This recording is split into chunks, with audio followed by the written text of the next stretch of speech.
Greetings and salutations. Today we will be covering the disappearance of Dennis Martin. 6-year-old Dennis Martin and his family lived in Knoxville, Tennessee. They were visiting Great Smoky Mountains National Park, and said group, which was visiting, consisted of Dennis, his grandfather, his father, along with his older brother. This was supposed to be a Father's Day weekend trip in 1969. A great year for many things: cars, music. For the Martins, not so much. Said camping trip had been a family tradition for the Martins for a while. The family wound up trekking from Cades Cove to Russell's Field. It would be here where they would make camp for the night. Then they would head the next morning to Spence Field, which was incidentally by a very nice portion of the Appalachian Trails. This was where they intended to spend the night. Dennis would wind up vanishing on June 14th, while trying to play a prank on his father by surprising him with the aid of his brother, along with some children they had met with a group they joined up with. Now they were friends.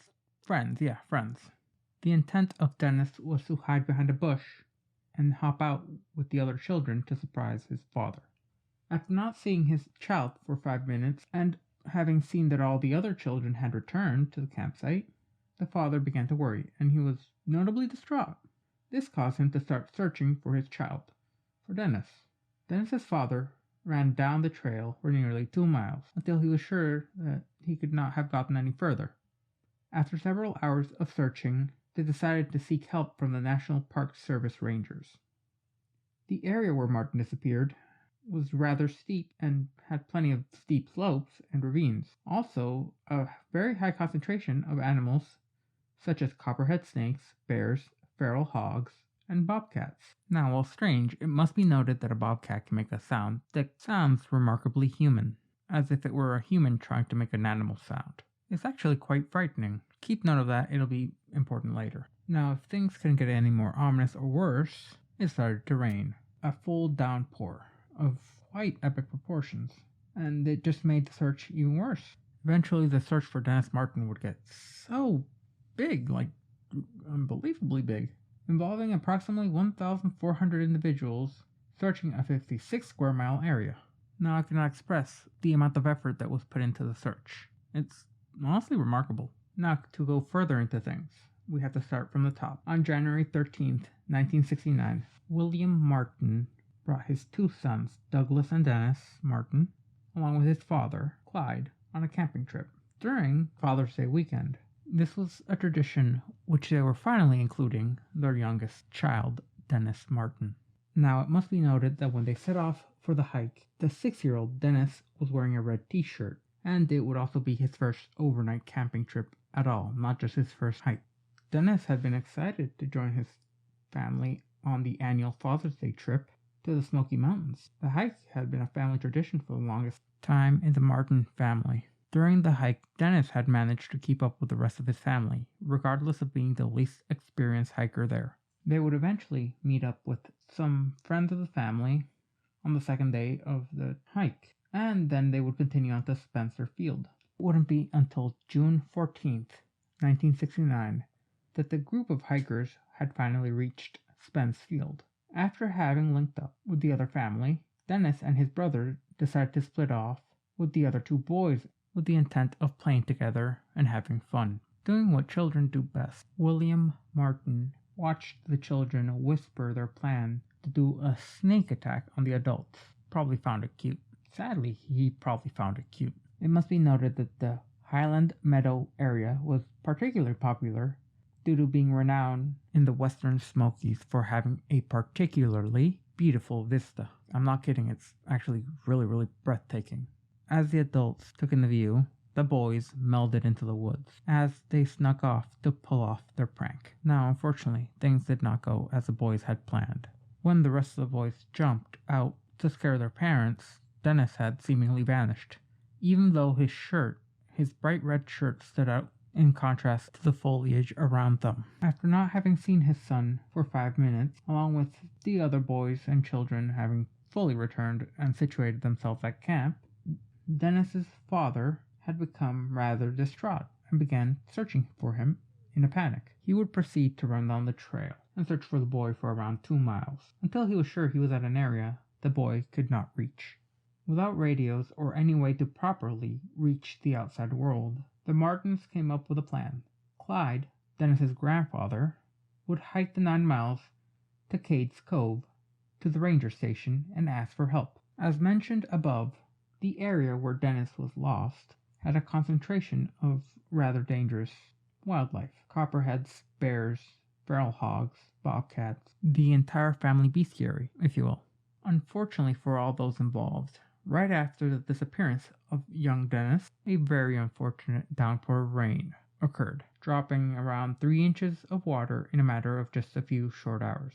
This would end up washing out trails, causing streams to flood over, and overall hampering the search and the chances of survival for young Dennis. It would be at 5 a.m. on June 15, 1969, that the search for Dennis Martin would officially commence. The National Park Service put together a crew of 30 individuals and formed a rather robust search party quickly, and this search party would swell to 240 people as volunteers just poured in. The search party soon included park rangers, college students, firefighters, Boy Scouts, police, and separate searches included the National Guard, along with 60 members of the Green Berets. The manpower devoted to this that quickly is hard to fathom. Unfortunately, even with all this manpower, nothing would be found. Now, one of the biggest issues they had was that they had no clear plan of action. They were just searching in a panicked tizzy, which accomplished little to nothing. The searchers ended up just scouring the national park looking for any form of evidence. Unfortunately, the heavy rains during the first days, along with a heavy mist that settled afterwards, hampered efforts greatly. The search would continue day to day with no signs of Dennis Martin. Helicopters and planes would take to the skies to help in the search, growing the number of individuals who participated in the search, and it would soon draw in members of the Air National Guard along with the U.S. Coast Guard, and even more members of the National Park Service. Then the next day would be when the search efforts peaked with an astonishing 1,400 individual searchers. That's a lot. I wonder where the connections for that much aid came from. It was about a week into the search that the National Park Service put together a plan on what to do if they did discover Dennis's. Unfortunately, even though 13,000 hours were spent searching, these efforts yielded nothing. There's even a possibility that the large throng of people involved in the search ended up obscuring or destroying any possible clues. However, there was a footprint found, though it was dismissed as not being Martin's, and the Park Service would later determine that it was actually one of the Boy Scouts' footprint. In the search, at some point, a child-sized footprint was found leading to a stream, where the footprints disappeared. These tracks indicated that there was one barefoot and the other foot had an Oxford type of shoe, which was the same type that Martin was wearing. It must be noted that retired park ranger and published author Dwight McCarter believes that these prints likely belonged to Martin, as the tracks were not part of the group and they were not one of the Boy Scouts, along with none of the Boy Scouts actually searching barefoot at all. Eventually, a shoe and sock were found. On June 22nd, a 56 square mile area of ground had been covered. More than 1,000 searchers continued to look until June 26th. This was when searches started to be cut back, and the search would be fully abandoned, very sadly for the family, on the 29th. The search would officially be closed on September 14th, 1969. And as of 2022, it is still the largest search in the history of the Grand Smoky Mountains National Park. Now, while the search and rescue effort slowly lost support due to finding no trace of Dennis, the Martin family would go up to offer $5,000, or what it would be in 2021 would be $36,946 as a reward for any information. This caused a slew of calls from psychics attempting to profit from the family's tragedy, claiming to know what happened to Dennis. These psychics included the well-known Jean Dixon, who offered clues and supposed evidence for the search. However, this led to absolutely nothing. It would not be until a few years later, when a ginseng hunter supposedly had discovered the scattered skeletal remains of a small child in Big Hollow, Termont. However, he had made a choice to keep this to himself due to fear of being prosecuted for illegally harvesting ginseng in 1985. A subsequent search turned up nothing in the area. Now it's been more than 50 years and nobody has any solid clues of what happened to Dennis Martin. Unfortunately, the day he went missing in the Smoky Mountains and nothing else would be heard from him. Now there are many theories revolving around the incident.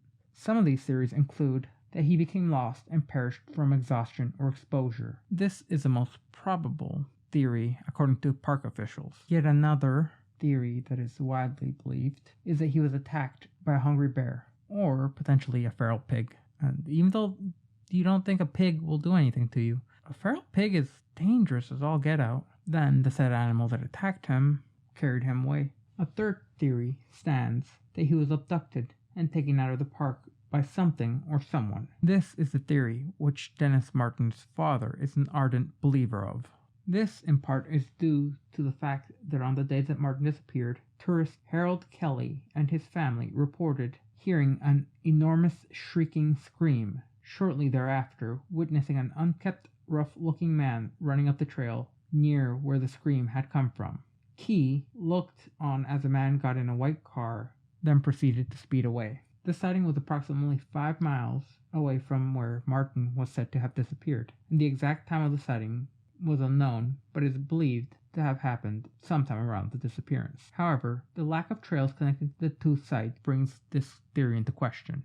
There are even those who believe that Dennis Martin was a victim of a more vicious attack, a cannibalistic attack by feral humans, who some believe live in the more remote areas of the national park, undetected, undisturbed. Part of the rationale they used to say that nothing was ever found was because it was hidden from view in the safety of the cannibal group's encampment, or supposed encampment as it would be. Martin's family as a whole adheres to the belief that someone kidnapped young Dennis. However, the most likely outcome is that Dennis somehow got lost and fell down a ravine or a creek, and his body was hidden due to the foliage or carried away during some of the flooding. There are even individuals who try to link up Martin's case with the missing 411 cases. Missing 411 cases is essentially a claim that something unusual links over 1,440 missing persons cases and deaths, disappearances, and the like